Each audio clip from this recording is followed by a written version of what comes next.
A lot of the music that I listened to and was exposed to as a child was like Amy Grant and church music. 16-year addiction to drugs and alcohol that played out publicly and have been off of for about just as long. It'll be 16 years this March that I've been clean. So it was really hard for me to find help. I tried a bunch. I went to rehab 16 different times and ultimately like had a really serious medical overdose that landed me in the hospital and was the catalyst for me to finally be scared enough to make a lasting change. I was like, no, I'm not gonna wear a sailor suit at a show because you straight people think that's what gay people want me to do at my shows. We were able to partner and use all of our band connections and radio connections to interview hundreds and hundreds of bands, have them play shows, and have that mental health advocacy interwoven. I like any way that I can sort of make something beautiful out of something tough or ugly or hard or tragic. That's the reason I'm always like, dance, cry, dance. I usually feel that way. I think like weird to put a record out if you don't think it's like your best work. Like you should shelve that shit and not put it out.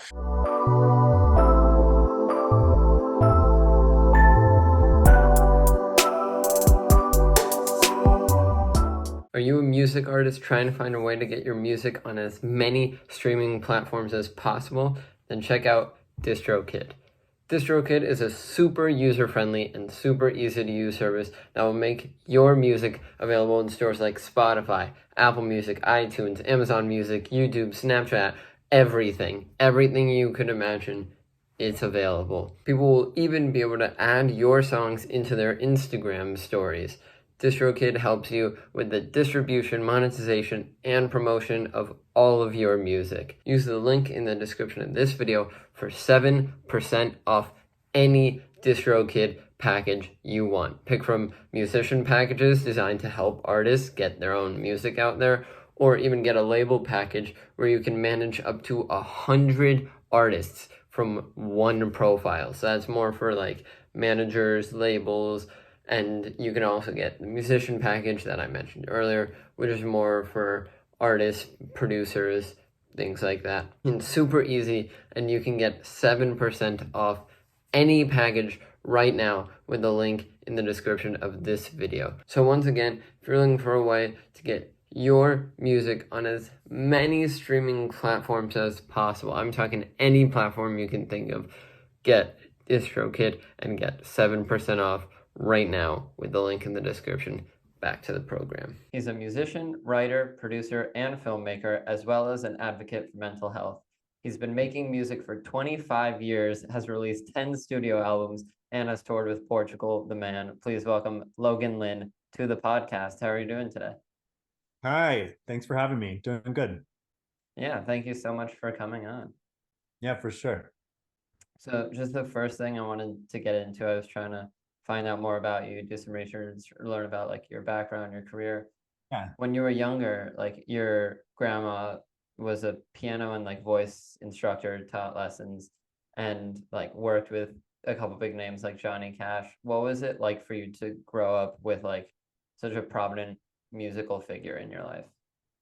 Yeah, you know what is really tragic about all that is I never met her. She died shortly after giving birth to my dad. So I grew up with like the legend of her, right? In our home, I grew up with that piano that Johnny Cash learned to play and sing music on just in the living room. It's the same piano Yeah. I learned to play and sing on. So it's I think there was always like a magical thing about it, especially I think for my dad. My dad was always like, we went to the Johnny Cash museum when Johnny Cash's autobiography came out, like she was in there, and it was like just a really special thing for him. And so I think I experienced her through his experience of her, and his experience of her was very much woven through Johnny Cash's story. Mm-hmm. Mm-hmm. I mean, you mentioned it, like having all these senses, whether physical or not, like senses of musical history around you. Do you Yeah. think that's part of what inspired you to go into music or like led you towards music? Yeah, I mean, I don't think it hurt. I think a lot of what happened initially was just like I was raised in an a cappella church, So it was a lot of singing in our home, a lot of singing in church. I grew up in a church where I was really only allowed to listen to Christian music. We went to church a lot. My dad was a preacher a lot of my life. And so a lot of the music that I listened to and was exposed to as a child was like Amy Grant and church music. So a lot of how my songs back then and still come about is often like an a cappella process where I'm writing whole songs in my head onto voice notes on my phone, and then I go into the studio and build it out. But music always was about vocals and a cappella vocals, particularly growing up, my initial exposure. And I think that really has been also a sort of a impactful thing around how I think about music, how I hear music, and certainly how I became a singer. Nice, nice.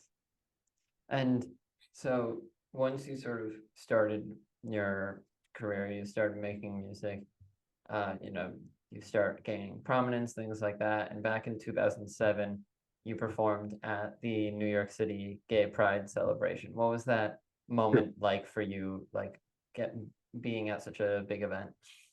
Yeah, it was cool. I had played my first show ever after many years of like the actual first show after I was doing it professionally and it wasn't just a hobby was Folsom Street Fair, and there were like 400,000 people there, and it was just a massive sea of people. So I had had a little bit of experience with like, oh my God, like what am I doing here? Like there's so many people. That was sort of just how it started. I was definitely not ready for that as a performer or as a person, frankly, just like not ready for all the feedback, not ready to really be looked at by that many people. But that New York City Gay Pride, there was like scouts from MTV Artist Development in the crowd, and that show ended up like getting me a deal with MTV Artist Development, which lasted a decade. So it was cool. You know, it was like one of those times where I wasn't particularly good, but there was something good that maybe happened, and the people out there that were in the audience that night just happened to be the right people, and here we are many years later.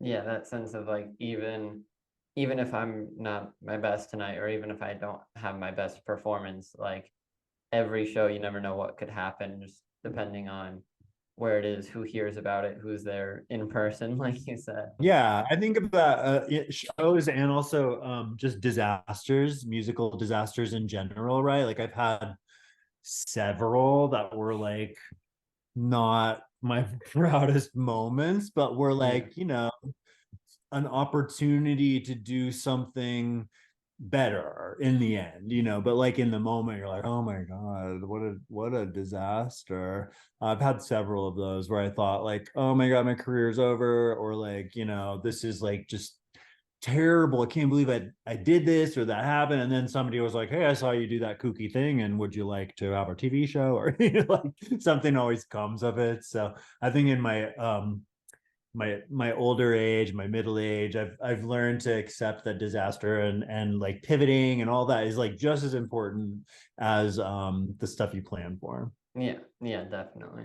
Hey, if you're like me and you're interested in the YouTube or creator space, you should check out The Published Press. The Published Press is a completely free newsletter founded by YouTubers Colin and Samir. They host their own podcast talking to some of YouTube's largest creators. They've edited some of the best content I've seen on YouTube, and now they're sharing their knowledge about the YouTube space with you for free. The Published Press comes out 3 times a week, every Monday, Wednesday, and Friday, with everything going on with your favorite creators and platforms. And like I said, it's completely free. Just enter your email address to receive the Published Press whenever it comes out, and that's it. So what are you waiting for?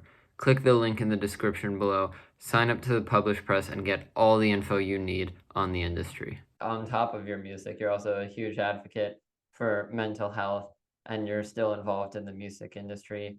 How do you think music like can be used in connection with mental health, or like benefit someone's mental health? Yeah, I mean, I think that's always been a personal thing for me, right? Like I started writing songs because I was experiencing persistent mental health crises, frankly. Like, you know, it was just like not good. I had a 16-year addiction to drugs and alcohol that I, you know, played out publicly and have been off of for about just as long. It'll be 16 years this March that I've been clean. So, but I've always, whether I was using or struggling, or certainly during this journey of healing and putting my life back together after all of that, music has always been the only way that I can get the words out or get the poison out or whatever the hell it is. Like, it's been the only vehicle that's ever been consistently there for me in a way that actually works. Like, for me to feel better after I write a song, or for me to make sense of something really confusing in my life or in the world. Music has always been the way I do that. So, I think the reason I started some of the public mental advocacy campaigns that were music based, or all my work with Portugal the Man, all my work with other bands, has always been about trying to use music and the feeling experience that comes at a show, right? Or Yeah. through song. Like, we all learn our ABCs that way through song, and so there's something memorable and special that happens, I think, when you put something to a tune. And advocacy is no different than ABCs in that way. And it's silly, like, I think in my early career in the late 90s, I was singing about being like unwell, or having an addiction, or like whatever it was. I was singing about a bunch of stuff that was related to mental health, but I didn't really feel like I was allowed to talk about it outside of my songs. And that has certainly changed. I think a lot of the Yeah. work I do now is in line with that change, and is encouraging other artists to, like, not shut up and sing, like sing, and then also advocate for yourselves, advocate for others, and make sure that your fans know that, like, it's okay to take care of yourself. It's okay to, like, be all fucked up one day and then feel better the next. Yeah, yeah. And so I mean, it's interesting that you bring that up. I never really thought about that before, that like we learn ABCs through song, and so many of these like developmental simple things that we start life with are through song or to a tune, things like that. So Yeah. there is something It inherently changes your like heart, and fundamental about it. for sure. Well, and universal, right? Like, it's like we all kind of get behind music. And so if we're all getting behind music, maybe figuring out how to feel stuff in a way outside of songs can also happen through song. I also can, like, it's a cool party trick. It's annoying, but I can recite all the books of the Bible, Old and New Testament. I also learned that through song, right? Like, I've let a lot of that go, but I remember that part. Yeah, yeah. And I mean, it's first of all, congratulations on your 15 years, soon to be 16 years of being clean. But Thank you you. brought up like, I mean, it's already hard like being addicted to substances and things like that. And from what I've seen with other celebrities' stories, like it's just that much harder when it's so public and like being played out and you're having people talk about it who don't really know the full story. I mean, feel Sure. free to move on or skip it if you want, but what can you tell us about like that period of your life? Yeah, I was very clearly suffering, and I think being kind of exploited in that, in a lot of ways, like by my record label at the time, and just like people. Like, it was just like it was a train wreck era in our culture, where like the Anna Nicole show was what everyone was watching, and like, oh, isn't this funny coked out teenager who's gay and suffering fun to go watch? A lot of that, looking back, was super messed up. And I've talked with a lot of people about, just like, where were you during that period? Like, why did no one ask if I was okay? I was 17 years old or whatever. Like, a lot of Yeah. that in retrospect is so obviously wrong and wouldn't happen now. But I think back then it was it's kind of a cliche to say, but it was a different time in the world. The late 90s and early aughts were not as um, aware broadly around LGBTQ rights, around addiction, around self-care, all that stuff that now feels like it's more in the culture, easy to talk about, that just didn't exist back then. And so it was really hard for me to find help. I tried a bunch. I went to rehab 16 different times, and ultimately, like, had a really serious medical overdose that landed me in the hospital, and was the catalyst for me to finally be scared enough to make a lasting change. And I Yeah. think, for me, like, I didn't trade my addiction for a program. I'm not in AA or NA or anything like that. I have done cognitive behavioral health therapy. I've done a lot of different kinds of healing modalities, and I continue to be in therapy to this day. And I think a lot of what was going on back then was just like weird, unchecked trauma that I needed to heal from. And like, frankly, like probably didn't need to be singing about, before I Yeah. had healed from it. But that was just how it rolled out. It's interesting, you mentioned in that intro that I've been making music for 25 years. It's true. October 15th was the 25th anniversary of my first mixtape. And I went back and listened to that little guy. I was like 15, 16, and 17 when that was being written, recorded. I was pretty brave, like it was, I think it's cool that I was down to be so openly queer and so openly coked out and struggling. Like all of that was like not usual for the time. And I Yeah. think still when I listen to it, kind of unusual even now. So I high five him, but also I wish I could like take a time machine back and be like, bro, like you're about to really mess a bunch of cool stuff up. Like get help now. Yeah, and I mean, like you brought it up that like, hopefully things like that don't happen today. It's changed, it's less stigmatized.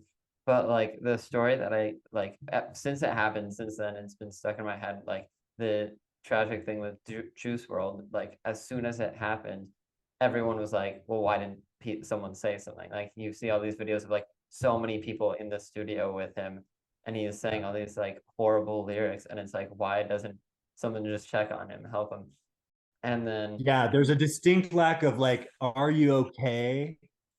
How you yeah, feeling? How are you yeah, doing? There's just lack of hugs. I was talking to somebody about it this week, just like, I used to go for like months without anyone hugging me or asking me like how I was feeling. And that is super messed up. Like people are making money off of you. There's pressure on you. Like the least anyone should be doing as a manager or a label is just making sure you're not like feeling suicidal or wanting to hurt yourself somehow. Like that's like the bare minimum. And for the most part, people are still not doing that. yeah. And I wanted to bring that up as well. You mentioned like the label at the time not treating you well. And right now we're seeing like a rising movement of artists sort of being independent or like intentionally staying away from labels. What was your Yeah, experience being signed like, and what either pros or cons can you say about that experience? sure. Yeah, I've been signed several times. I got signed young to an indie and then to a major and then like a subsidiary of a major. And then, I used to just get You've been at signed all and dropped. levels. Yeah, just dropped from every kind of label, which, was, I think, deflating for many years. Like I was like, oh my God, people keep giving me chances. People keep believing in me. My record is critically acclaimed. And also I'm dropped. My deal's done. So that was weird. I think people were always, with me at least, it was a little premature probably for somebody so out to be trying to do mainstream stuff. God bless the A&R people for trying, but I think it was just like still too pre Will and Grace or something at a certain point. And then as the culture changed, um, so did I. And I think a lot of what I tolerated in my early career from labels or managers or publicists or whoever, I just stopped tolerating. Like I was like, no, I'm not gonna wear a sailor suit at a show because you straight people think that's what gay people want me to do at my shows. Like there was just like really weird stuff like that that I didn't enjoy. And I think, I I look back and a lot of those songs, it's like crazy that anyone thought that we could make money off of that in a mainstream way. Like I've always been talking about stuff that is hard to look at for a lot of people. People don't really always want to like chat about the stuff that I'm literally singing about. And it's also that I've been making dance music, which until relatively recently wasn't like in the mainstream like Yeah. it is now. So there's been some barriers that labels didn't know what to do with until Kill Rock Stars. It's funny, like they were my favorite label growing up always. I was always sort of like in the orbit of the label by way of my friends that were signed to it. I was in Portland. All of us knew each other, but there was never a thing where I was like In ever direct pitching to connection them with or anything the like that. label, Yeah. yeah. And I put out a video in 2020, in the middle of the pandemic, Rich and Beautiful, just like tried to make something happy and gay in the midst of all the suffering and death and sadness and aloneness, tried to connect. And they saw it. Actually, Tegan and Sarah posted it. And then Kill Rockstar saw Tegan and Sarah's post and then started chatting with me. Kill Rockstars reposted that and said, gay joy as resistance or something like that, and it just started a conversation. I felt really seen, and I felt like everything that happened from that moment on felt right. It just has felt right. So it's been a really cool era the last few years of just being signed to a label that actually understands and respects what I'm trying to do and isn't trying to change me. It doesn't have some kind of preconceived notion about what it means to be a gay artist, isn't trying to latch on to some piece of me and make that be the entire thing that they sell. They're not even Yeah. trying to sell, right? Like they let me not tour the record because it wasn't safe during COVID, and I still have my record deal. They're still supporting my art. So I love Slim Moon. I love everybody on the Co Rockstars team. I feel like they totally changed my life and gave me and my songs a home that nobody else ever was willing to do, and it's really worked out. It's been good for Yeah. everybody. So Yeah, and that's a whole nother aspect of the conversation is seeing artists who like bring up like it doesn't have to be for labels or against labels. Sometimes it's just finding the right label or the right deal that really supports you and your career. And you mentioned some of the aspects of that right there, but what do you think can be signs to an artist? Let's say they're starting to get attention from labels. How do they know whether to sign a deal or not? Like, are there any red flags or green flags they should be on the lookout for? well, it's the music industry, so it's only red flags. There are no green flags. But no, I think if a label is artist forward, that's pretty clear. Like, do you have creative control or not? Are they going to fund the pieces of your project that are important to you? Like, if you're, for me, like I'm a music video guy. I love making music videos. That's part of what my audience responds to. It's part of what I've always done and been. And so, like, a record deal without video budget is shitty. I don't want that, right? Yeah. So like for I think it's different for every artist, but I think prioritizing the stuff that is your strong suit and finding a label or a management company or even just a publicist who gets that and is like all the way down is probably the most important thing. Trying to find somebody in the music industry that's going to be fair is kind of hard. I think Kill Rock Stars is an outlier. Their whole model is very much artist and people forward, which is amazing. But even without that sort of being the ethos of a label, like on a major, I think you can find ways of getting the things funded that are important to you, and then the rest of it's kind of worth it. And I mean, back to some of the more like mental health advocacy side of Yeah, things, you launched the Keep Oregon Well concert series back in May 2015. And yeah. you wanted that to sort of lessen the stigma around mental health, bring music as like a way to talk about mental health. What went into that, or what started that idea to like combine the two? Yeah, I mean, I've had several concert series. I had done like a Q Center concert series before that in and around Oregon. And then when I launched the mental health concert series, it was really just about trying to make mental health cool during a time where nobody was really talking about it in a way that felt like it was honoring the actual experiences of people that were maybe struggling or healing or in some process of somewhere in between the two. I wanted to not feel shame anymore myself about the things I was singing about and the things I was talking about.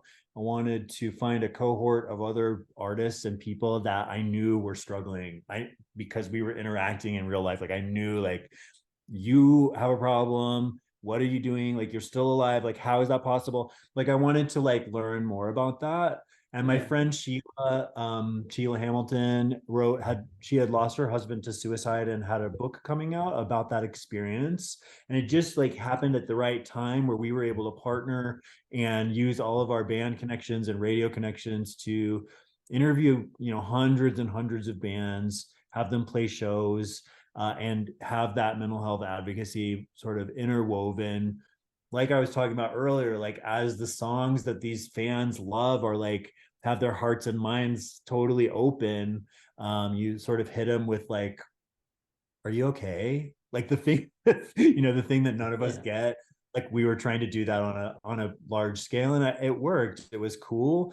That was how I really started working with Portugal the Man. We had known each other in a totally different context. They had known me as a drug addict and someone that they didn't want to be around, honestly. Like that was, Yeah. I think, their initial experience of me in old Portland. And then they re-met me during that period, and John was like down to meet me again. I did not remember meeting them before, but after a while of working together, I said something like, God, I'm so grateful that I quit doing drugs, because one of the things that would have never happened is we would have never met. He was like, oh, we met. Like a nightmare. But that, I think the beauty of that is that they were able to see that I had made a real change in my life, and I was trying to utilize that in a way that helped other bands, helped other people, helped the state that I cared about. And they were just all the way on board. They took me on tour with them to activate the shows. I got on stage every night and talked about my own experience of just being a survivor of suicide attempt. And, we had people sign up to basically like go get therapy at the rock show. It was like very radical, and Yeah. it was all because Portugal the Man was down to open up their spotlight and stage to that sort of stuff, make mental health Yeah. cool. And that experience of like being able to speak about mental health on a huge concert stage, you see like people actively signing up for therapy at these shows. What was that experience like for you, seeing like a physical, tangible evidence of you benefiting other people? Yeah, well, it was cool that I felt like we did actually move the needle on some stuff. Like it mattered. And I started working with the band full time after that, just to activate their shows. We launched a foundation together over the years from that tour through until 2020 when we launched officially. We were building a nonprofit together in the background, and have continued to really like grow and fund initiatives that are focused on community and by way of music. We activate now, and now I activate every Portugal the Man show. I'm also working with Boy Genius and Lucy Dacus and NoFX and other bands to do the same thing.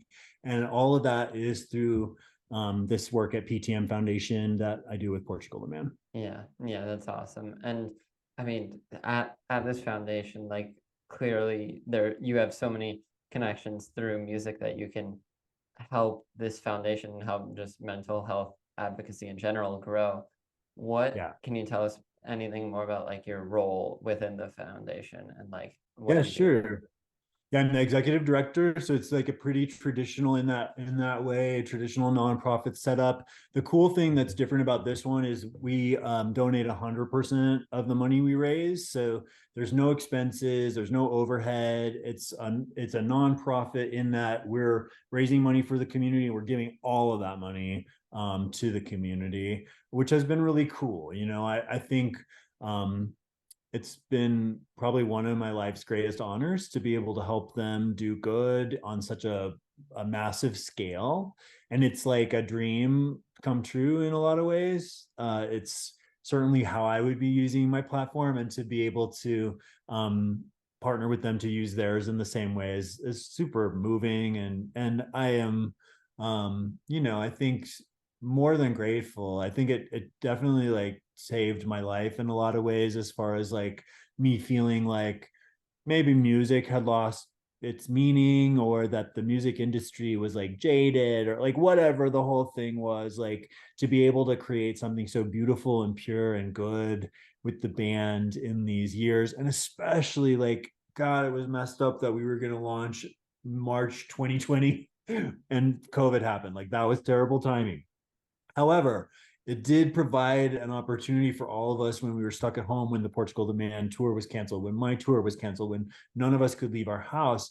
It gave us an opportunity to still show up around music, around the entertainment industry, and around community in a way that I think definitely mattered to people. And I think think a lot of what I care about for myself in my life and certainly in my work is like I just want this shit to matter. I want to be doing something that is useful. I want to, at the end of my life, feel like I did more good than bad. We know I've done plenty of the latter, so I'm, just always working on the good part to help balance things out.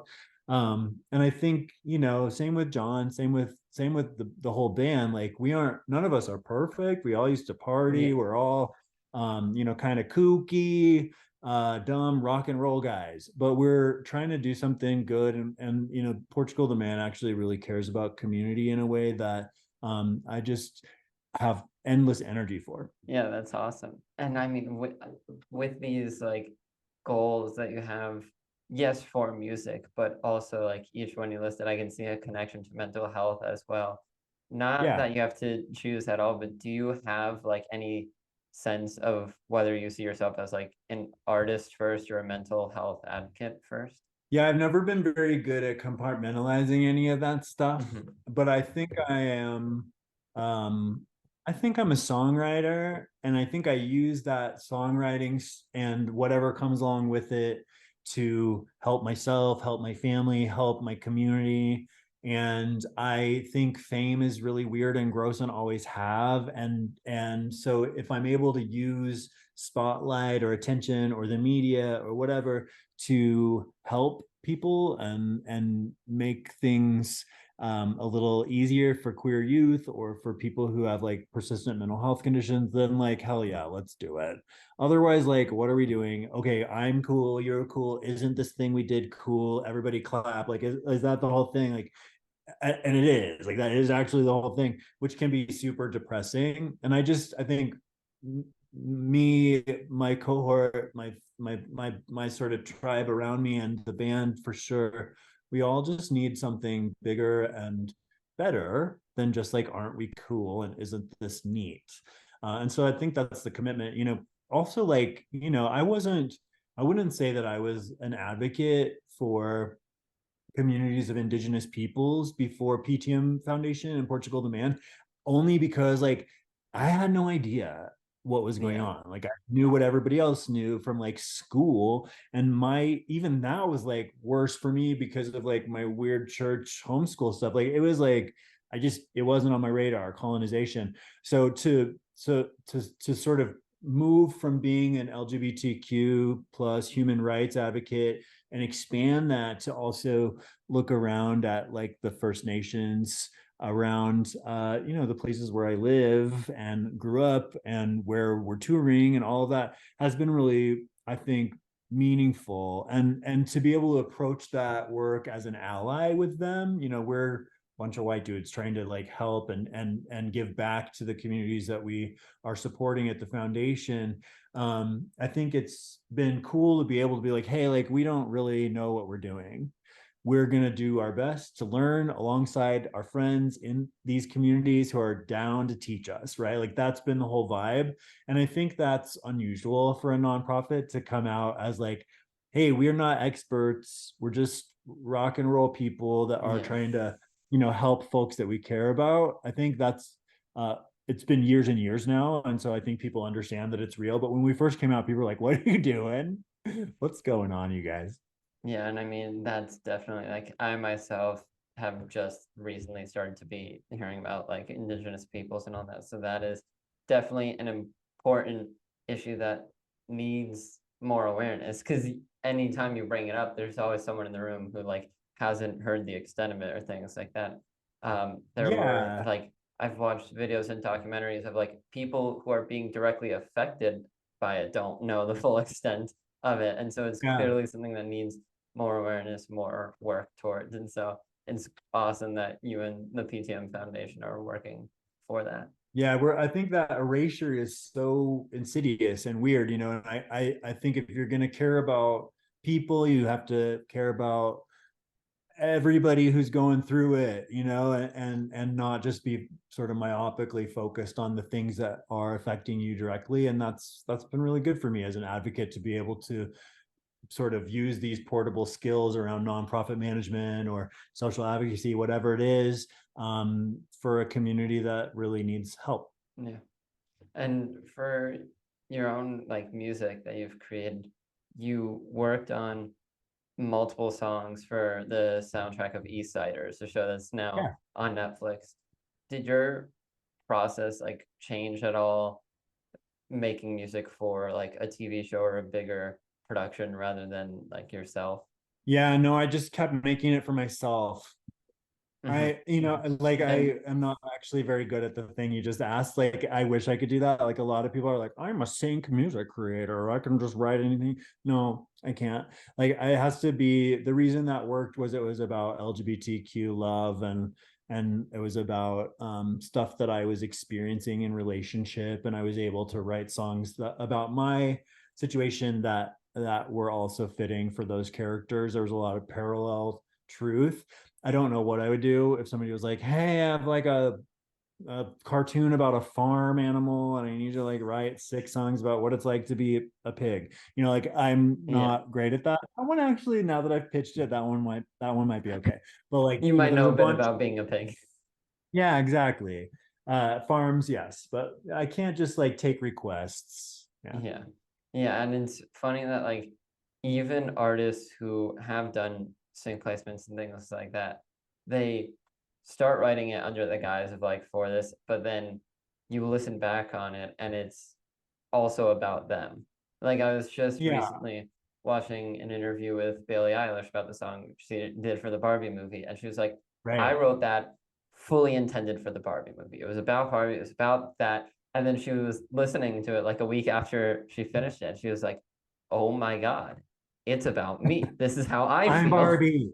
And it's Yeah. like, it's crazy that you can sort of subconsciously like create something that's about you and it just so happens to apply to another show or movie as well. Very So handy. Love it. Yeah, no, I can't do the other thing, so that worked out. yeah. And you mentioned like really being into like music videos, putting a lot of time and effort into that. Yeah. And you also created a web series called The Library that you co-created and started. What was it like working on a project both in front of and behind the camera? Yeah, I hosted that show on Logo many, many years ago, and so I've had a lot of in front of the camera. The behind the camera stuff is newer in the last probably half a decade. Like I've directed and written several of my own music videos. I've done the series stuff for Reverie and several other things. I I like any way that I can sort of make something beautiful out of something tough or ugly or hard or tragic or whatever. Like that's the reason I'm always like dance, cry, dance, like in my songs because it's like a little bit of both. And so all the stuff that I've been exploring and making has felt um like that. It's felt the same as being in front of the camera in that I'm still world building. I'm still thinking about putting how I see things out in a permanent way. Hmm. Hmm. That's awesome. And you've now said that you're sort of back in the studio working on your next album, which is expected next year. Is Yeah, there anything else you can tell us about like this upcoming project? Anything we can expect from it? Things like that. I'm finished. I can tell you that part the record's done, and we Okay. we shot all during October. Shot a short film and music videos. So there's a lot of stuff incoming. I will say that it is going to be soon after the new year, sooner than later. So that's probably as much as I can say. But yeah, follow up to my last record for Kill Rock Stars. This one's also physical release, going to be in stores everywhere, and I'm excited. I definitely feel like it's my best work yet, and I usually feel that way. I think like weird to put a record out if you don't think it's like your best work. Like you should shelve that shit and not put it out. So I generally think that I'm getting better each time. And so like, 25 years, like I just suck way less now. And I think that's clear in the songs. Like I gave it a listen as we were like making the music and I was like, yes, I love this. I love that we made this. I love that it's the next thing I'm doing. And I think it's going to surprise people, which I also love. It's hard to surprise people after so long, like hard to do Yeah. something new and exciting. Like it's hard to like stay motivated to try to like be in the race, or like I don't even know, and I don't know that I'm in the race or that I even feel motivated for any of those things. But it's I think, you know, being able to successfully find a new angle each time and run with that is what I'm committed to. If I can't find a new angle, I'm just not going to do anything. So there are Yeah. times where there's like 5 years in between my albums. Like if you look at my catalog, it's like album, album, album, nothing, and then album, album, album. And I, you know, it's like a water faucet. It's either on or off. Yeah. Yeah. And I think it's important that you brought up, like, if you don't think it's your best stuff, shelve it. And like we see artists who are like have shelved things and they don't like it, or like for whatever reason. And Yeah. then, they come back years later, they try out like a song or two from that batch and people like love it and really accept it. So anything that you've shelved in the past, do you think there's a chance that it comes out at some point? God, I hope not. Um, uh, I don't know, like maybe, yeah. I thought a Yeah. lot about this also last year, just like with the 25th anniversary. Like, should we like release demos and things like that? And I think no. I think the with streaming and just like the it's like endless feedback and There's noise. enough Like, noise already. yeah, like we don't need more songs, we need better songs. Mm, So I think as many people as want to shelve their record this year, go for it. I encourage you to not release music until it's good. yeah, awesome. And just sort of to start kind of wrapping things up here, I have a segment that I've Sure. been trying to do. It's called Know Your Stuff, where I'm basically just going to play like short clips of some of the music that you've made, and you try to see Oh, if you can name them. And then if you feel okay. like bringing up anything about like the backstory of the song, anything like that, feel more than welcome to do so. Love it. It's like a game show. I'm ready. Yeah, exactly, exactly. All right, here we go.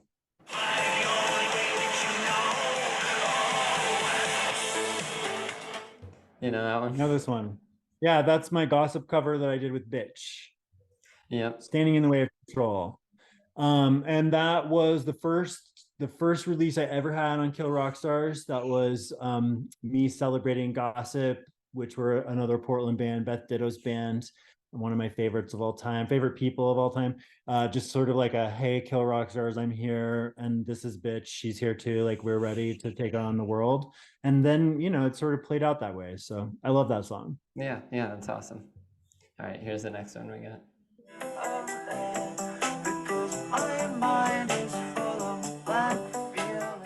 You got it? Right. Yeah, that's so complicated. This whole like my entire adolescence is available on Spotify. Yeah, that song is called Meet, I believe, Yes. and is from my debut album in 2000.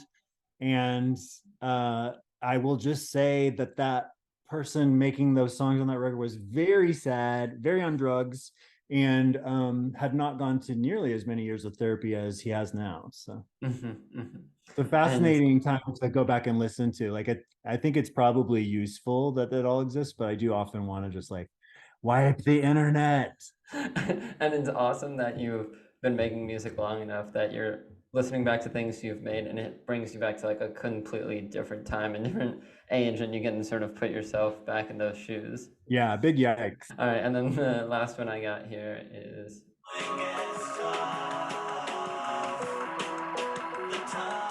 Yeah, that song is called Write It on My Left Arm, and it is from my major label disaster from Pillar to Post. And it was like the second single that the label decided was a single to release ahead of the album. They were like, you're gay, and the first song should be Bottom Your Way to the Top. So they released that. I was like, okay, and, I'm sure you can guess how that landed.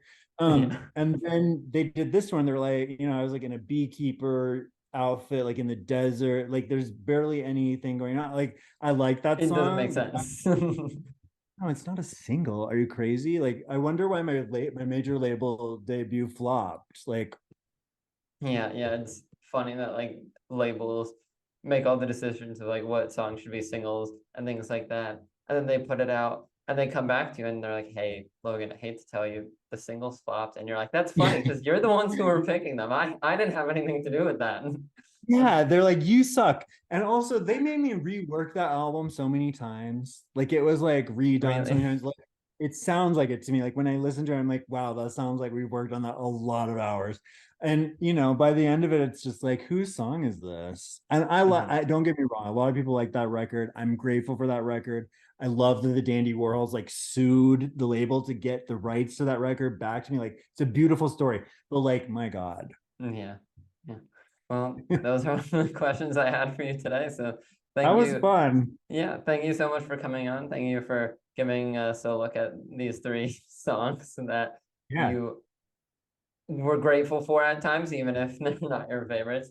Yeah, Where I own can, it all, man. I own it. It's all me. So yeah, of course.